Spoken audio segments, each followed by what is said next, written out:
A 13-year-old Huntsville girl scored a huge accomplishment. She showed and sold a steer she had raised, even though it was blind, born with cataracts. Yeah, but now that has caused backlash with animal activists who want to save oatmeal before the animal is slaughtered. And in some cases, things are getting kind of personal.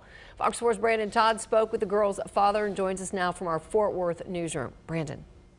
Well, you're right, Heather. And the 13-year-old Kendall Williams was told that there was no way that she would be able to take that blind steer named Oatmeal, raise it, and sell it at the stock show. She did just that. Like you said, it was a huge accomplishment for any kid. But now she and her family have been the target of an online campaign that isn't very happy with Oatmeal's fate.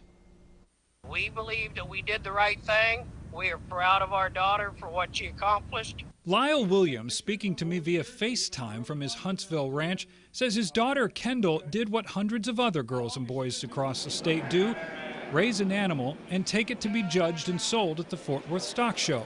His daughter raised this steer named Oatmeal. It was blind, born with cataracts. She did well. Oatmeal sold for more than $8,000. But, on the way home and after talking it, she knew that was part of it. She accepted it. But that's when the backlash began. I've been just harassed all day today and yesterday with, anonymous phone calls, with Facebook messages. A social media campaign was launched to raise money and get Oatmeal out of the feedlots and into a sanctuary. Some of the comments point a critical finger at Kendall for sending a blind steer to slaughter. Renee King-Sonnen, also speaking with me via FaceTime from Houston, is leading the effort. She's a former rancher herself and now a vegan. This baby is blind. It's right now somewhere. It trusted Kendall. She says she's tracked Oatmeal down to a feedlot in Corpus Christi and was apparently told by the owner that he had a contract with the stock show and Oatmeal could not be released. Sonnen claims she feels bad for Kendall. I saw and felt her heart. I heard her say, even though I couldn't hear it verbally, I heard her say, "Daddy, will you walk him down that trail of tears?"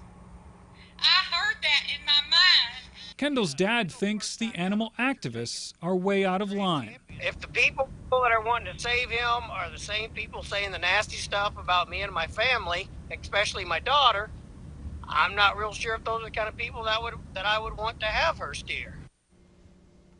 Now, Sana tells me that she doesn't monitor her Facebook page, and she says she does not agree with or condone any of the negative comments made against the Williams family. We did reach out to the Fort Worth Stock Show and Rodeo, and just within the last few minutes, I heard back from Mac Brockman, the publicity manager. He gave me a statement that says, in part, a young livestock show exhibitor knows the animal that they raised to show will someday enter the food system, and basically he says that the steer at this point, since it is under contract, will be processed. Heather, Steve?